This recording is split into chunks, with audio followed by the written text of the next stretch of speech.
Hello everybody, what's up? Today we're back here with another history explanation video, and today we're going to be walking around my whole yard while I tell you about the War of 1812, because to my standards I think it's a pretty nice day outside. So I'm going to be walking around my yard because I just want to be outside right now. I've been inside all day, so I feel like coming outside. And I'm going to have some steaks for dinner too, so that's going to be really good. Alright, so I had to take a second go at this because of something, but okay. It looks like it's getting ready to rain, so if it starts to rain, I'm just gonna take y'all inside and just explain it. Okay, but the War of 1812 started because of a couple of reasons, but there's gonna be one that we mainly focus on. So the War of 1812, we're gonna start after the American Revolution. So after the American Revolution, as we know, the Americans defeated the British after like 8 or 9 years. It took a while. So, yeah, they defeated them. The Americans got all that land out west that they wanted to move after the French and Indian War. And now they actually get to move there legally. Because before, they were doing it illegally. And we don't like doing things that way. We want it to be totally legal. So, what they did, they moved out west, and people from North Carolina, Virginia, and even New York started to move to places like Kentucky, Michigan, and Tennessee. And that was called it was called the Northwest Territory. And that was basically like up near Michigan and all that. So yeah, I'm sure y'all have heard of Daniel Boone. He moved to Kentucky and did that stuff. So what happened, they all moved there. But to their surprise, well, not actually to their surprise because they knew they were there, Native Americans were there. As always, when you're pushing westward, Native Americans will be there. So the Native Americans, they were there, and the Native Americans thought, you know what, this is our home, and these strangers are just moving in on it, like, come on. So what the Native Americans did, they started to at least fight back, or at least like speak out, trying to get them off their land. And then all that basically turned into armed conflict and led to the Northwest Native American Wars. And after that, I'm starting to walk around my yard now. And after that, the Americans defeated the Native Americans, and they basically move in on all this land, and yay, everything, move in on all this land, and, they finally get to move on. So, after that, we're going to fast forward to about, I'm going to eyeball it and say 1807. Going to fast forward in time to about 1807. So, in the early 1800s, the Americans' newly formed country, they were starting to get their foothold in different things. So, what they did, they started trading and stuff. But Barbary pirates or Algerian pirates over in Africa were kind of just stealing the American ships and kind of being pirates. So what they did, the first Barbary War happened. The Americans defeat the Barbary pirates, and then trade becomes okay-ish until the second Barbary War, which is after the War of 1812. So we're not going to talk about that. So all that happens in the late 1700s and early 1800s. And by about 1810, the British come into place again. But this time, they are impressment. If you know what impressment is, it's kind of so I'm going to put it into a story for you. So Americans sailing on their ship, going to trade. The British steal the American sailors and force them into the British Royal Navy. So, because at this time the British were in the Napoleonic Wars and needed more sailors.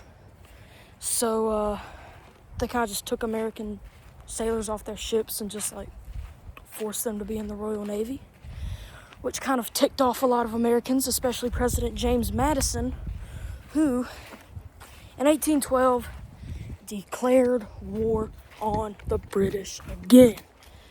Alright, so officially in 1812, we've declared war on them again. But as I just said, in this time, the British are involved in the Napoleonic Wars, which kind of engulfed Europe since the early and late 17 and 1800s. So yeah, Napoleon's over there causing havoc in Europe, and the British have another war to deal with in North America. And at this time, the British, they still control Canada, and they have troops in Canada. But what James Madison decides to do, well, I don't know who actually decided to do it. I do know who it is, but like, I'm just kind of telling it how I know right now. But I may remaster this in a future video. So yeah, James Madison, I'm just going to say that he declared it for now. James Madison sends troops, American troops, which is mainly just militiamen and what little the Americans have as an army, which is like, the American army is not really established itself yet. There's still people in it, but like, it's not that big. So that happens. The Americans fail to invade Canada because of one British general, Sir Isaac Brock, who basically stops them from getting into Canada. And then at the Battle of Queenston Heights, kind of near the border of New York and Canada, gets shot, so he's dead. So he can't do nothing anymore. So that happens, and now it is 1813. And in 1813, the war is just kind of in a stalemate. There's American victories and British victories. So we're just going. Oh, and also in the South, a band of rogue Native Americans is kind of attacking Native American settlers. And Andrew Jackson, the future president, is going to stop them. So yeah, he's waging a war against some rogue Native Americans in the South to stop attacking settlers in like the Alabama and Mississippi area. So that's happening. But the major action is in the North, where all these battles are happening.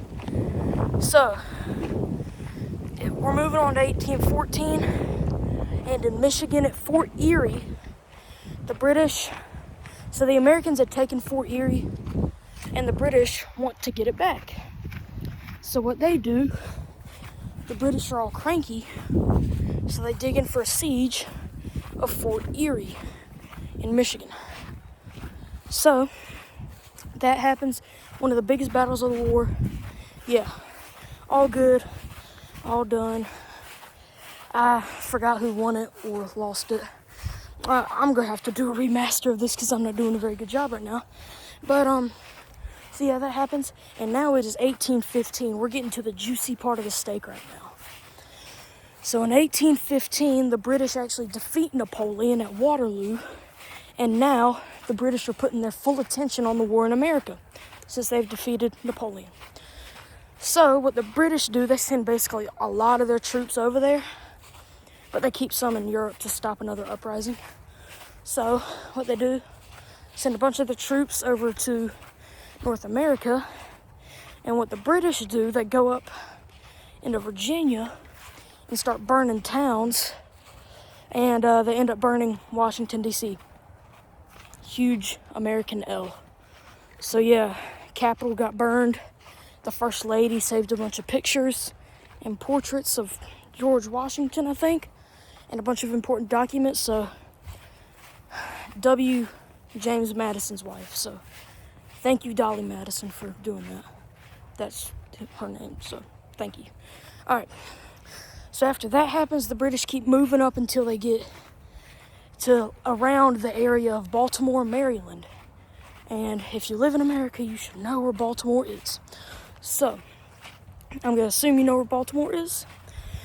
And in the harbor that Baltimore's kind of overlooking, there is a fort right in the middle of that harbor. And it is called Fort McHenry. And what the British do, they look at Fort McHenry and think it's in the way of them capturing Baltimore. So what the British do, they get their Royal Navy ships up there, and then they start just raining down artillery on the fort. But they actually failed to capture it. So, yeah, the British did not capture Baltimore. Almost, but they didn't. So, after that, Andrew Jackson has kind of defeated all the Native Americans that were killing settlers in the South. And what he does, he marches right down onto New Orleans, Louisiana, and he meets the last big British troops in North America at that time, has a big battle. And a reminder, this battle happens after the treaty to end the war has been signed. So this was the very last battle in the war and was one of the biggest battles of the war. So one of the biggest battles of the war happened after the war had already ended. So, yeah. So, Andrew Jackson defeats them. The British fall back and pull out of America with heavy British casualties. And the Treaty of Ghent is signed in Belgium. And the War of 1812, nobody won, nobody lost. The British didn't win. The Americans didn't win. The Americans didn't lose. The British didn't lose. So they were just kind of middle down the road. Nobody won, nobody lost. And yeah, Americans didn't really gain anything after the war. So yeah.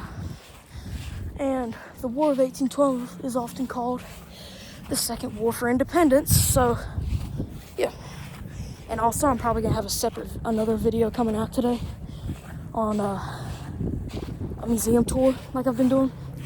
But if it doesn't, it's most likely coming out during the week at some time because I gotta edit it. So yeah, thank you guys for watching this video. I hope you enjoyed it. I know the sound quality might have been really bad. I'm gonna get one of those little mic things you stick to your shirt pretty soon. So yeah, I'm trying to upgrade videos better for y'all, and I'm actually gonna start editing a little bit. Not a whole lot, but just some like edits, you know. So yeah, hope y'all enjoyed this. And have a great day. I hope everybody had a Merry Christmas and a Happy New Year. And I'm gonna try to get this YouTube channel off the ground in 2026. And maybe even start a toy soldier shop. Who knows? But thank you guys for watching, and I'll see you in the next video.